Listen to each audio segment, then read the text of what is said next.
Hey everyone, welcome back for another deep dive. Today we're tackling something I know a lot of you are interested in, figuring out how to get more involved in your community right here in Deer Park. That's a great goal, but figuring out where to start can sometimes be, a challenge in itself. You're telling me. There are a ton of opportunities, but it's definitely overwhelming sometimes. Luckily for us, we've got the Deer Park Parks and Recreation Department's complimentary programming brochure to guide us. That's a fantastic resource. It really showcases the city's commitment to providing a wide range of activities for residents. Absolutely. So let's jump in. Flipping through this brochure, I'm struck by just how much variety there is. There's something for everyone. One that jumped out at me is Art in the Park. Have you heard of this one? I have. It's a great program. They hold it in Dow Park, and the best part, they provide all the art supplies. That's amazing. It really makes it accessible to anyone who wants to give it a try. No need to go out and buy a bunch of stuff. Exactly, and I think that's a key factor in encouraging community involvement. It removes a potential barrier for people who might be hesitant to participate otherwise. So true. It's all about making it easy and enjoyable for people to connect with each other and with their community. What a great way to spend an afternoon in the park, too. Okay, shifting gears a bit, let's talk about something for the more active folks. How about beanbag baseball for seniors? Oh, I love that one. It sounds like so much fun. Right. It's a fun, low-impact way to stay active and social, and it taps into that love of baseball that so many people have. Exactly. It's familiar but with a twist. And speaking of twists, how about High-Low with Margot at the Claude Burgess Recreation Center? They're bringing back 80s aerobics. Okay, now that sounds like a blast from the past. Do you think it'll appeal to people who weren't around for the 80s fitness craze? That's a good question. I guess it depends on whether they can capture that same energy and make it feel fresh and relevant. I guess we'll have to check it out and see for ourselves. All right, let's move on to something for the little ones. There's a program called Pre-K Play at the Avon Recreation Center. It's dedicated free playtime for preschoolers on the first Friday of every month. You know, free play is so important for early childhood development. It is. It helps them develop social skills, creativity, and problem-solving abilities. It's all about learning through play. Exactly. And sometimes as adults, we forget the importance of just letting kids be kids and explore their world. That's so true. Okay, one more program I wanted to highlight before we move on is Volunteer Days for Seniors. Oh, that's fantastic. I love that they're connecting seniors with opportunities to give back to the community. Me too. It's a great way for them to stay active, engaged, and make a difference. Hmm.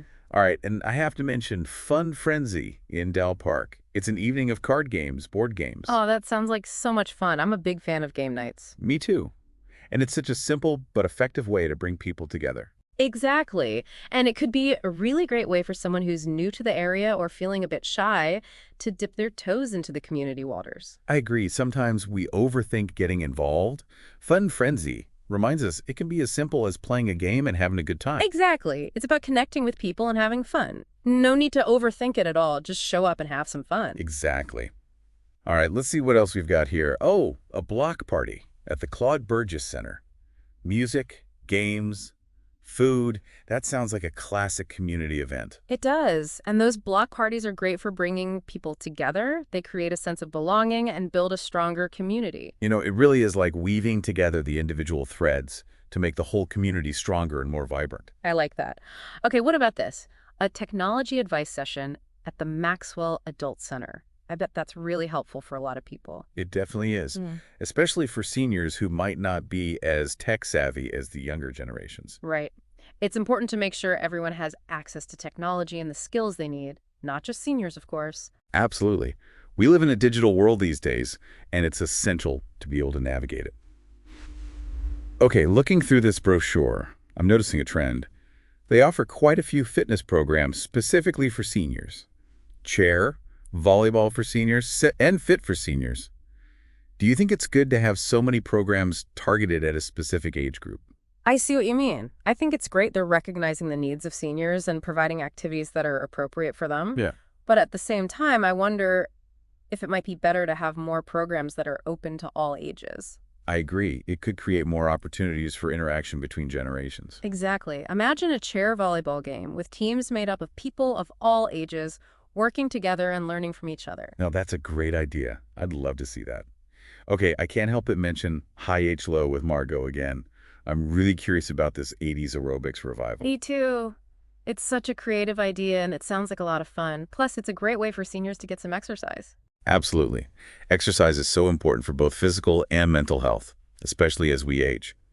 Okay, so we've talked a lot about programs for seniors, but this brochure has a ton of great stuff for other age groups as well. Look at this one, Knitting and Crochet for Seniors. That's a great program. It's a wonderful way for seniors to share their skills and knowledge with younger generations. And it challenges the idea that some activities are only for certain age groups. Exactly. It's never too late to learn something new or to share your passions with others. So true. Wow, we've only scratched the surface of all the programs in this brochure. I know, right? It's incredible. Right. From brain exercises with friends to line dancing for seniors to all sorts of games. Bingo, bunko, mahjong. It's amazing. The Deer Park Parks and Recreation Department really has outdone themselves. They have. And the fact that all these programs are free, that's really impressive. They're truly committed to making these opportunities accessible to everyone. It really is heartwarming to see a community that cares so much about its residents. It makes you wonder, what if all communities were this dedicated to providing for their residents? That would be incredible. We can all learn from Deer Park's example. Absolutely. Small acts of community involvement, like participating in these programs, can really make a big difference. Yeah, it really is inspiring. They've set a high bar for other communities to follow, that's for sure. Definitely. And it all comes back to that idea of thinking and acting locally. We can make a difference right here in our own community. Exactly. We don't have to wait for someone else to fix things or make things better. Right. We can take action ourselves. And this brochure is a perfect example of how a community can come together and create positive change. Looking through this brochure, there are so many programs that I would love to try myself. Me too. There's really something for everyone. One that caught my eye is Oil Painting for Seniors at the Maxwell Adult Center. What do you think about that one? Oh, that's a great one. It's a wonderful way for seniors to express their creativity. Yeah, and it kind of makes you think about creativity and aging. Do you think we become less creative as we get older? I don't think so at all. I think creativity can actually flourish as we age. We have more experiences to draw on, more wisdom to share. That's a great point. I think sometimes we put limitations on ourselves as we get older. It's easy to fall into that trap. But the truth is, we can continue to learn and grow and be creative throughout our lives. Absolutely. Okay, there's one more program I wanted to mention. This one really resonated with me. Quilting for Seniors. Oh, that's a lovely one. I know. They make these beautiful quilts and donate them to various organizations. What a wonderful way to give back to the community. It is. And it's such a tangible expression of love and care. I was just thinking that. Each stitch is like a little hug. Oh, that's a sweet way to put it. Sometimes we get so caught up in our own lives that we forget to think about others. But programs like this remind us of the importance of giving back and making a difference in the lives of others. And it doesn't have to be a grand gesture. Even small acts of kindness can have a big impact. That's so true. It's all about thinking and acting locally, paying attention to the needs of our community and finding ways to contribute. And the Deer Park Parks and Recreation Department has done such a fantastic job of creating those opportunities for connection and growth and service. I completely agree. They've really set a great example for other communities to follow. So to our listeners out there, I encourage you to take a look around your own community. What are some ways you can get involved? What are some needs that you can help to meet? And remember, it doesn't have to be a huge time commitment. Even small acts of kindness can make a big difference. Absolutely. Every little bit helps. And if you're inspired by what we've talked about today, I encourage you to check out the Deer Parks and Recreation Department's website or pick up a brochure. They have a full list of programs and events, and there's bound to be something that interests you. And if you're enjoying Think and Act Locally and want to support our show, you can find us at thinkandactlocally.com/donate. The link is in the show notes. We rely on the generosity of our listeners to help us continue empowering residents of Deer Park, LaPorte, and Pasadena, Texas, to improve their lives and community. Thank you for joining us on this deep dive. We'll see you next time for another exploration of how we can all think and act locally.